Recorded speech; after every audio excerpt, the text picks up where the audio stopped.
Poursuite ce jeudi au Fleuve Congo Hôtel de Kinshasa de la première édition du Forum économique sur la nouvelle économie du climat, forum organisé par l'envoyé spécial du chef de l'État en matière de la nouvelle économie et du climat.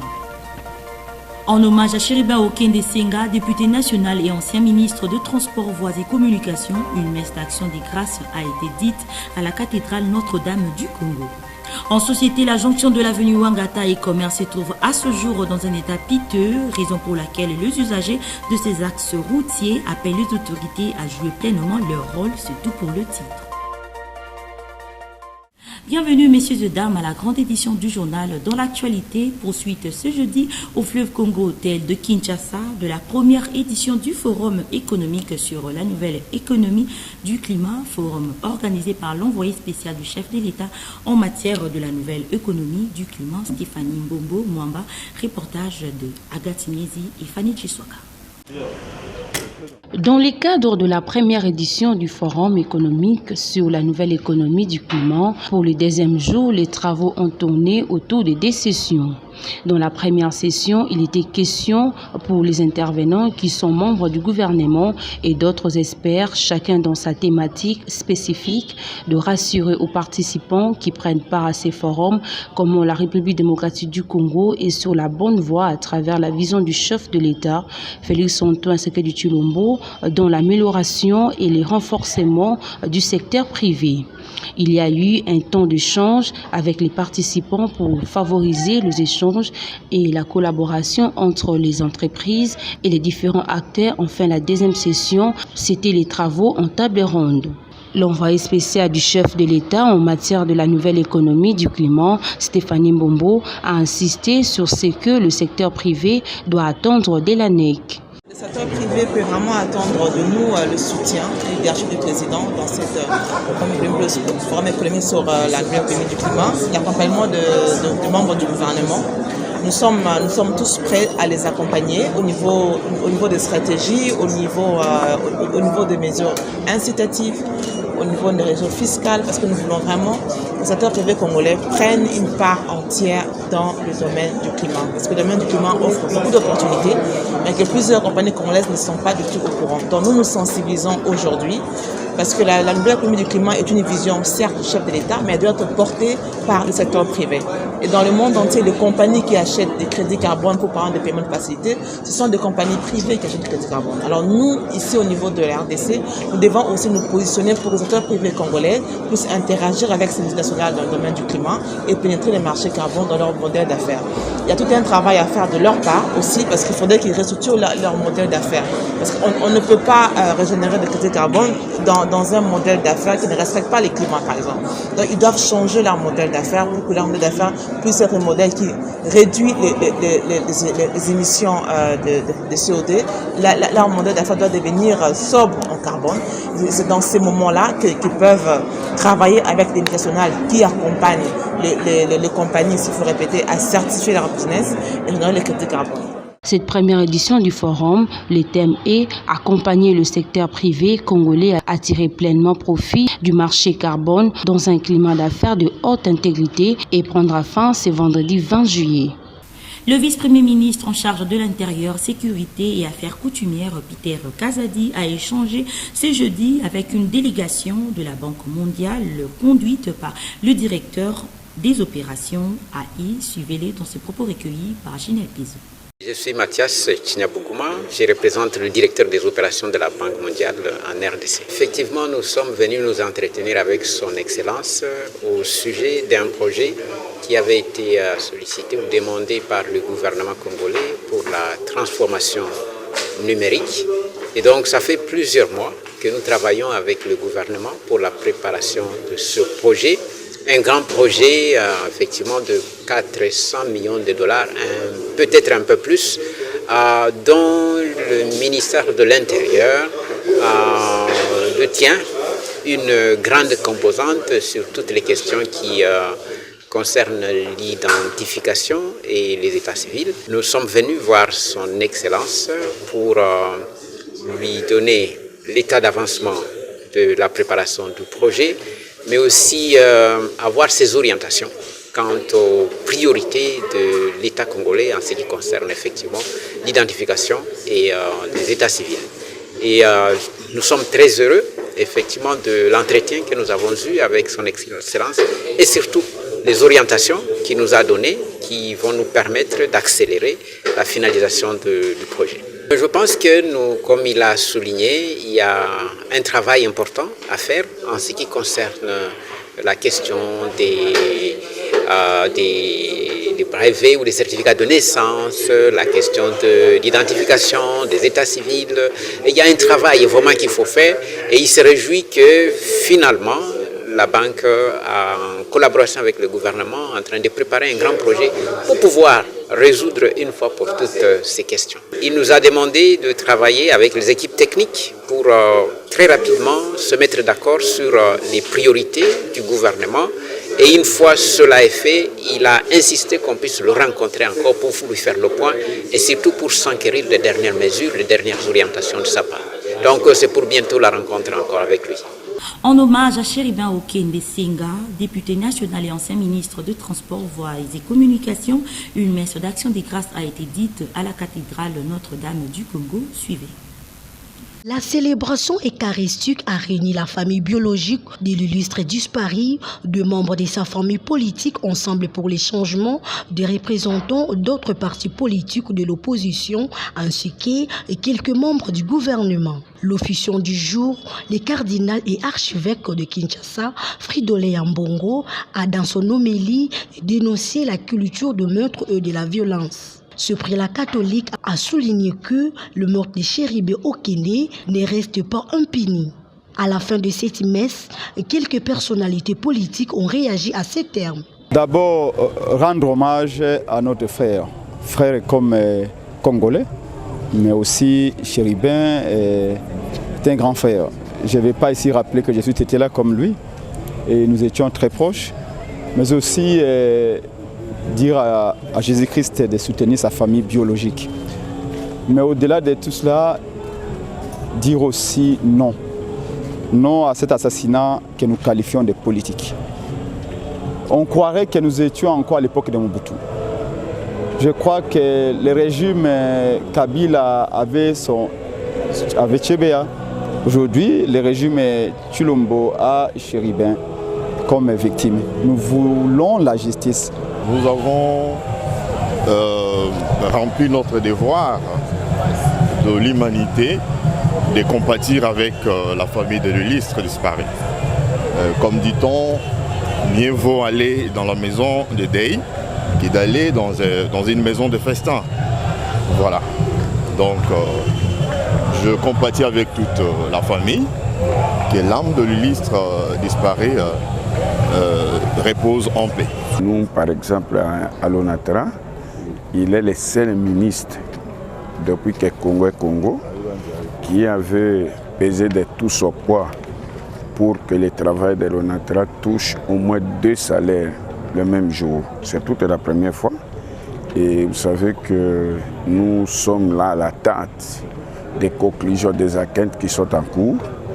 Mais par rapport au message des cardinals, il y a 2 choses à retenir.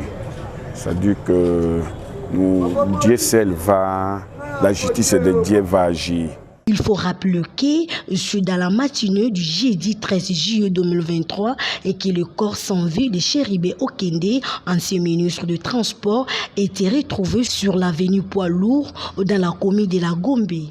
Autre chose à présent, dans un communiqué, le FRDC porte à la connaissance de l'opinion nationale qu'internationale que le gouvernement rwandais s'apprête à envoyer ses troupes sur le territoire congolais. Suivez.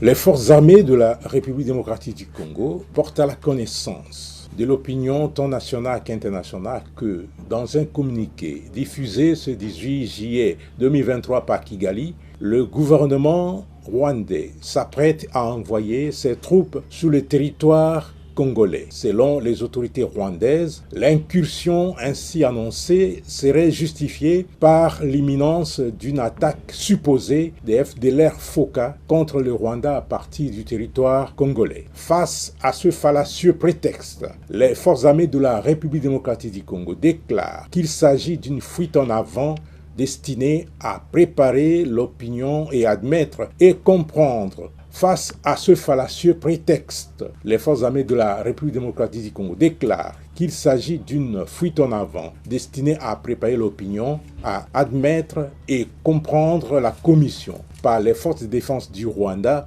d'autres crimes crapuleux et actes de violence ignobles pour pérenniser mort et désolation ainsi que l'insécurité et la terreur dans la population congolaise. En effet, les forces armées de la République démocratique du Congo tiennent à préciser que déjà actives dans plusieurs localités des territoires de Masisi, Nyiragongo et Rutshuru en République démocratique du Congo, les forces de défense du Rwanda veulent, par ce communiqué, officialiser leur présence sur le sol congolais afin de cacher et effacer de la mémoire collective tous les crimes, massacres et autres atrocités déjà commis à Kishiché, Kalake et le 16 juillet dernier à Bukombo dans le territoire de Rutshuru où ces terroristes ont fauché la vie à une vingtaine de paisibles Congolais. À ce propos, les forces armées de la République démocratique du Congo, qui condamnent avec véhémence cette duplicité et cette ruse qui sont depuis toujours la seconde nature des forces de défense du Rwanda, indiquent que, tout en étant respectueuse de tous les engagements internationaux et de l'intégrité territoriale de chaque pays. Processus électoral, prorogation du délai de dépôt de candidature à la députation nationale, Denis Kadima insiste qu'au-delà du 23 juillet, il n'y aura pas de système de jetons, suivez-le. L'avis est que d'abord notre groupe ici, c'est-à-dire le personnel, est très bien organisé. Je vois que tout le monde est à sa place. Et nous attendons que les candidats viennent présenter leur dossier. Et je constate quand même avec surprise que les candidats ne viennent pas en masse alors que la date limite est déjà dépassée. Nous avons prolongé justement pour leur accorder du temps. Mais il semble qu'il y en a qui pensent qu'il y aura un système de jetons et pourront passer plus tard. Il n'y a pas ça. Mais ça, c'est vraiment un effort qu'on a fait. Ça signifie que nous allons devoir travailler beaucoup plus pour récupérer les jours qu'on leur a accordés. Donc j'en profite pour dire à tous les candidats, aux regroupements politiques, aux indépendants, que le 23 juillet, nous aurons déjà poussé les choses un peu trop loin. Donc ils doivent nécessairement s'apprêter et déposer leur dossier au plus tard à cette date-là.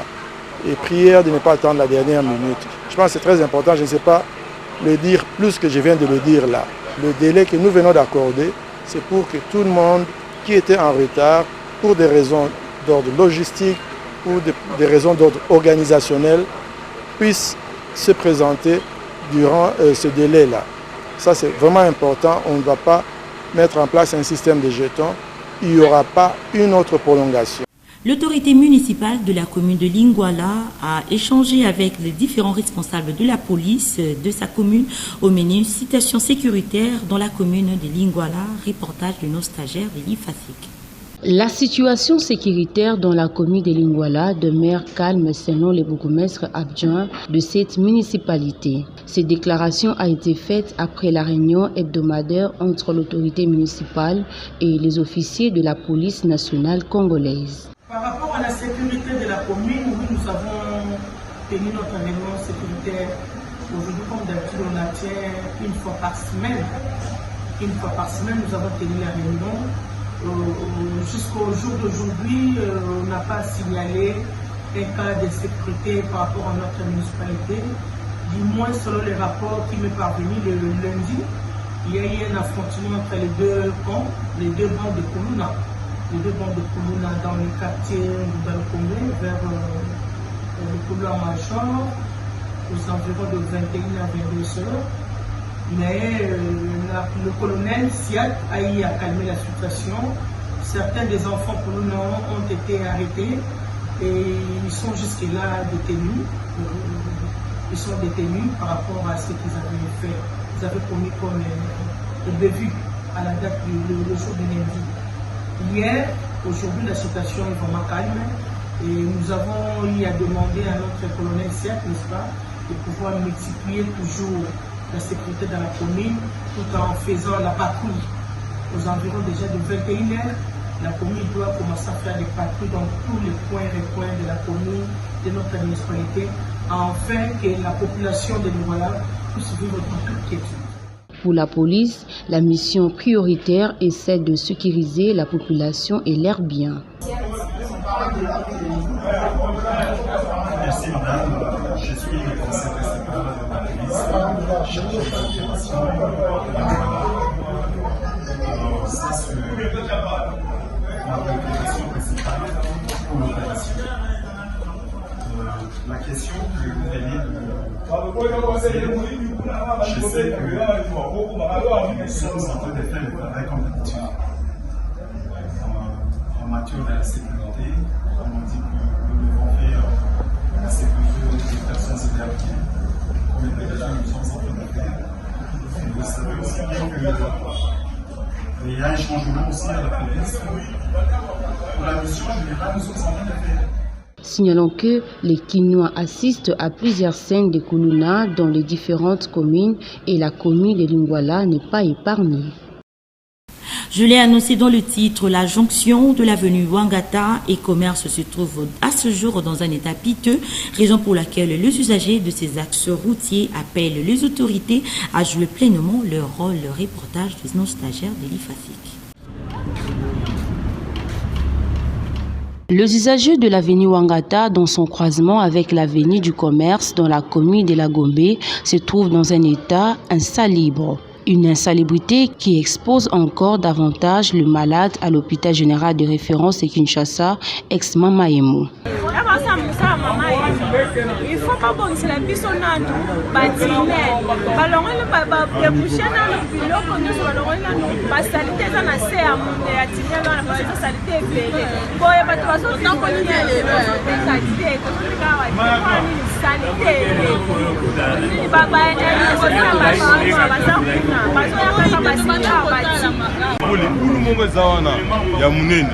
les boulots ne sont pas empêchés, ils sont moins dans un environnement propre et exalté.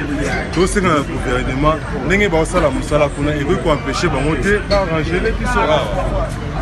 Pas arranger les qui sont là, ils ont la propre, pas dégager car niveau, salité, ils ont la société, tout au cas peut-être pour vivre bien. Mais n'ayez saleté zaboué, moins tout est cas, exalté, moins tout vivre, exalté. Bon, ça peut pas caniveau, mais il m'a laissé. Dans la modiamo, on a mis comme un licolo, et bon, il y a peut-être 4 mois en mois, on était comme un mais de foot à Banda, on va toucher. Signalons que les usagers de cette route s'attendent ainsi à une solution rapide de la part des autorités compétentes. Toujours en société, la situation devient de plus en plus difficile pour le panier de la ménagère à cause de la dépréciation de la monnaie nationale. Un constat de nos stagiaires de l'IFASIC qui étaient au marché de Ziguida. La dépréciation du franc congolais a certainement un impact direct sur le prix des produits de première nécessité. Ici, nous sommes au marché Ziguida de la commune de Barumbu où un sac de riz qui coûtait 35 000 francs congolais se vend à 65 000 ou 70 000 francs congolais. Un calvaire pour le vendeur et les acheteurs.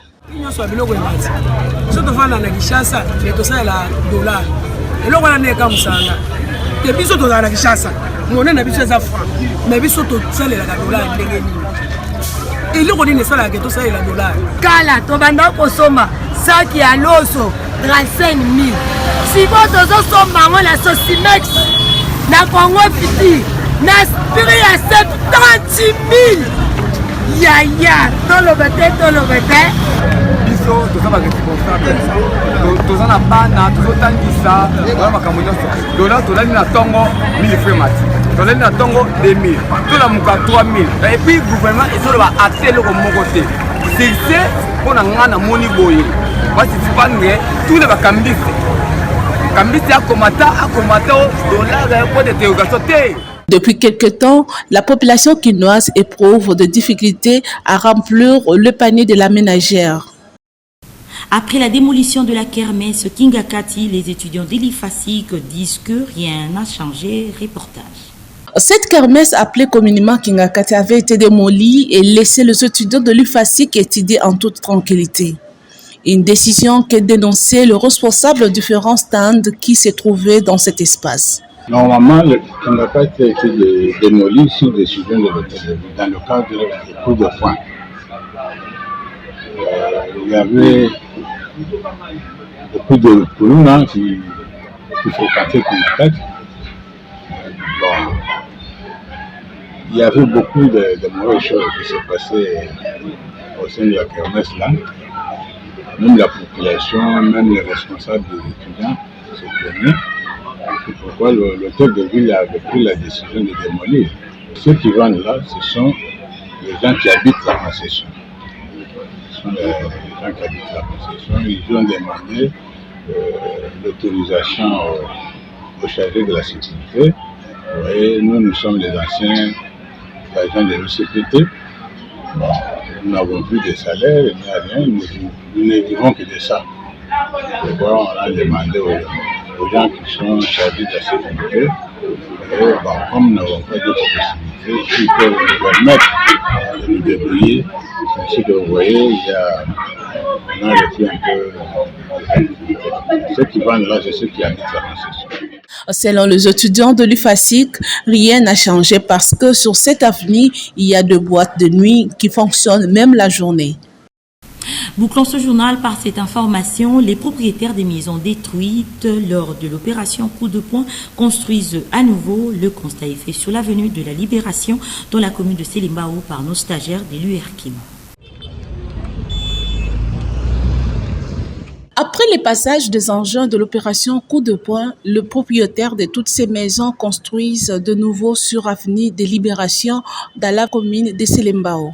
Interrogés, ces derniers disent qu'ils se sont déjà habitués à ce genre de décision.